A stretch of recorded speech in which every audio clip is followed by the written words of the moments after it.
And at that moment, that's the moment that as a consultant, I realized, oh, you work for your CPA. Right. If they're the person that handles what the money does in the organization, you work for them. Welcome to the Growability Podcast, your home for leadership, management, and marketing education, where we teach business and nonprofit leaders how to flourish in life and work. In today's episode, we talk about the sixth step of the Growability model, creating useful budgets for your business. Here are your hosts, Joshua McLeod and Bernie Anderson. I feel like this is a really important session, but that there are a lot of people who are going to be like, you're talking about budgets. That's boring. Yeah. And they're going to tune out. And I just want to say, don't tune out. Make sure you listen, because this is really, really critical to know. And it's not as scary as you might think it is. The reason why people don't like budgets is because A, they're not motivated to create budgets. Like, I want to go buy a Ferrari. My budget might say, no, you can't go buy a Ferrari. So I'm not motivated to have, I'm not motivated to have a budget. A budget just says no all the time. It's like your kids going to the parents. Can I go to the store? No. Can I go play at Tommy's? No. Can I play video games? No. We look at the budget as the no machine. Like, no. So there's no motivation. But then secondarily, it's that like the moment you start talking about budgets, you're starting to talk about language, profit and loss, cash flow statement, chart of accounts, depreciation. You start using all these words that are like, I don't really know what those are. So now it's hard.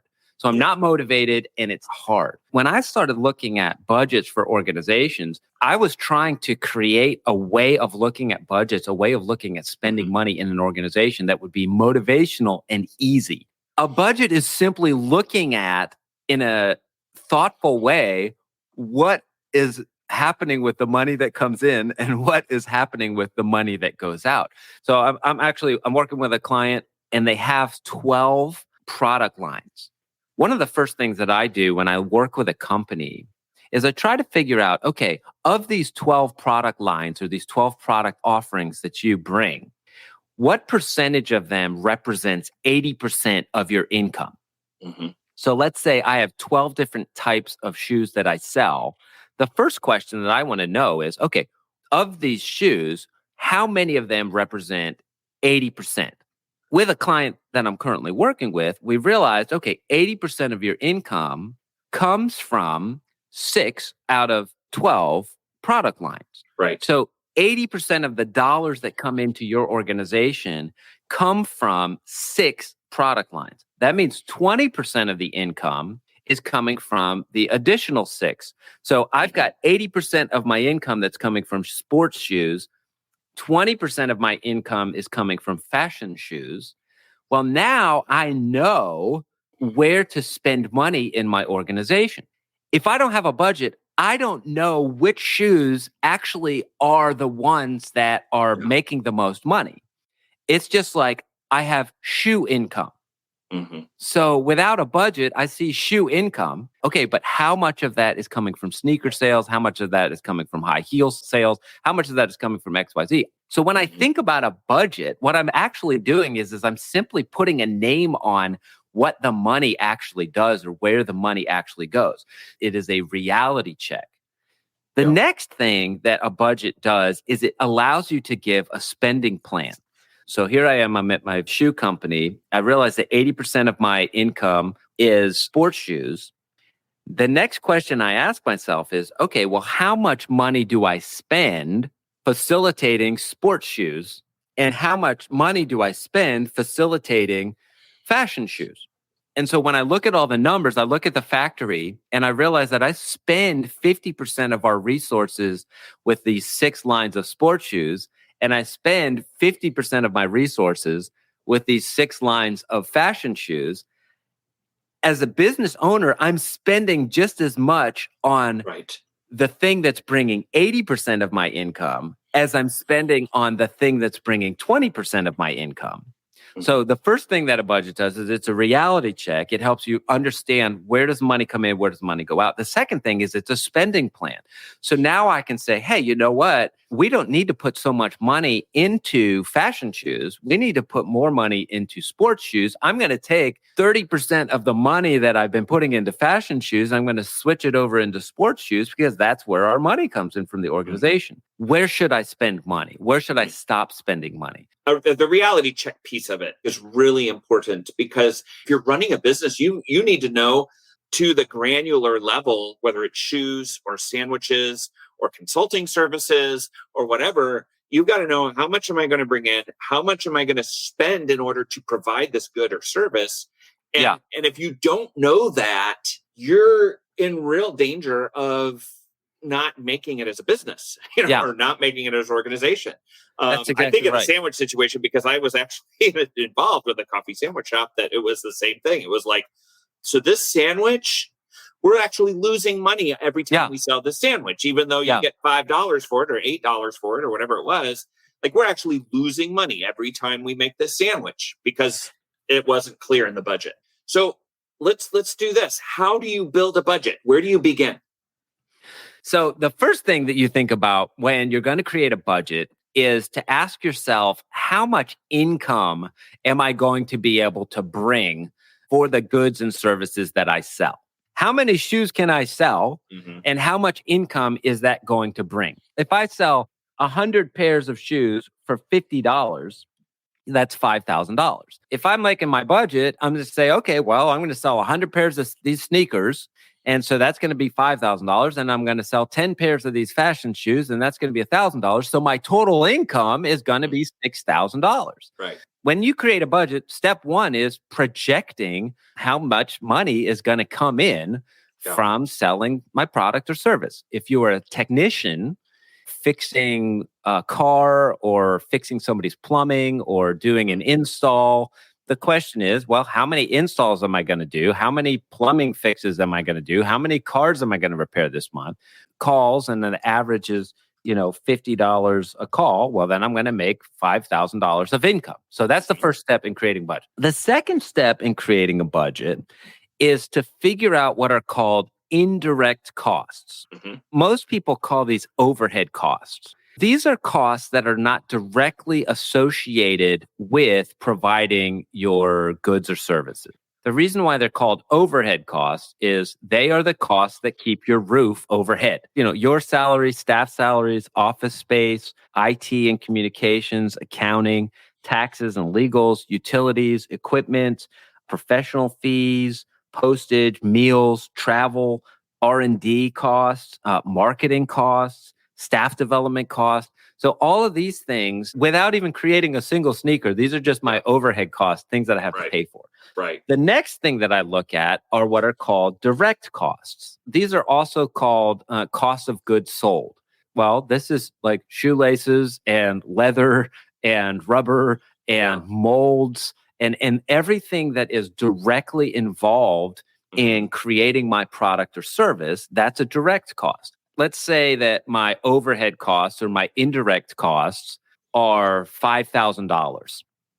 And I already know that I have $6,000 of income because I'm selling 50 pairs of sneakers and 10 pairs of fashion shoes. Right. Well, the next thing I want to say is, okay, what are the direct costs involved in sneakers? Let's say that the direct cost in creating the sneakers is $400. Yep. And then let's say the direct cost of the fashion shoes is also $400. So now I've got $800 in direct costs, $400 to produce $5,000 in the sneakers and $400 to produce $1,000 of income from fashion shoes. So my total direct costs are now going to be $800. These numbers make actually no sense. No, we get that. Those are the 3 steps to create a budget. Okay. Number 1, how much income am I going to make? Number 2, what are my indirect costs? Keeping the lights on, having my overhead costs. And then what are my direct costs? What are the costs with being directly involved in creating my product or service? When I look at my computer screen and I'm using QuickBooks Online or any other accounting software that I want to use, the thing that's important for the entrepreneur to understand is you're the one that decides exactly what that report looks like. The accountants and the CPA work for you. They are supposed to take what makes sense to you and then make sure that it's translated into a form that works really good for paying your taxes and making projections on the legal side of what you have to do for the government. Right. But the way that I set that up is I set up what's called a chart of accounts. So in my overhead costs, I have things like office expenses, fuel, meals and entertainment, whatever I want to call them, that's what I call them. In my direct costs, I might have sneaker shoe leather and fancy shoe leather. Right. I might have sneaker shoelaces and fancy shoelaces. And so I can call those whatever I want to call them, but it needs to make sense to me so that I can understand, okay, hey, what did it cost to actually keep my lights on? Yeah. And then secondarily, what did it cost to actually create our goods and services and pay the bills? You know what I love about what you're saying here, Joshua, and this is what I'm hearing. Correct me if I'm wrong. I'm hearing you say that as an entrepreneur, my budget is a tool that's working for me and for my business and not something that I am somehow subservient to. Is that kind of what you're saying? Yeah. So I've worked with a lot of businesses. I don't know how often, but it's way, way too often, like maybe 50% of the time. I start talking to the CEO of the company. I'm asking them like, hey, how's your chart of accounts set up? How do you feel about the accounting and everything? And they're always like, oh, Joe is great. That's not my question. But I'm like, wait a second. No, I ask you, how is your chart of accounts set up? Like, what do your numbers look like? And they always say, oh, Lucy handles that. Joe handles that. Bob handles that. The CPA handles that. And at that moment, that's the moment that as a consultant, I realized, oh, you work for your CPA. Right. If they're the person that handles what the money does in the organization, you work for them. Well, but it's fine because I get a good salary at the end of the day. I'm like, no, that's not fine, because if you don't understand what the money is doing at your organization, you don't understand your organization. Like if it's like a tree without a trunk.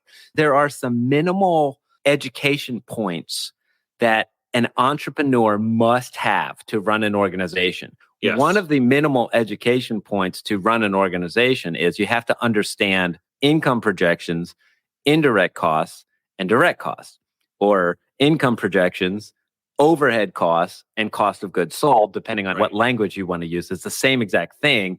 Some CPAs use different languages. Lots of different business owners use different languages. But you've got to understand, hey, this is what I think is going to come in. This is what it's going to cost to keep my lights on. This is what it's going to cost to create our products and services. Having the combination of those things is fundamentally necessary for growing and running your business. Well, that's it for today. We do want all of our listeners to remember that you're doing better than you think and you have more potential than you know. And we appreciate you growing with Growability. Thank you for listening to the Growability Podcast. The mission of Growability is to equip leaders to flourish in their life and work by developing vision, rhythm, and community. To discover more ways to flourish in your life and work, visit growability.com and speak with a certified Growability coach. Bernie and Joshua are also available for speaking engagements, workshops, and conferences. Subscribing to this podcast helps Growability equip leaders throughout the world, and we appreciate your support. Please consider sponsoring an episode or sharing with a friend.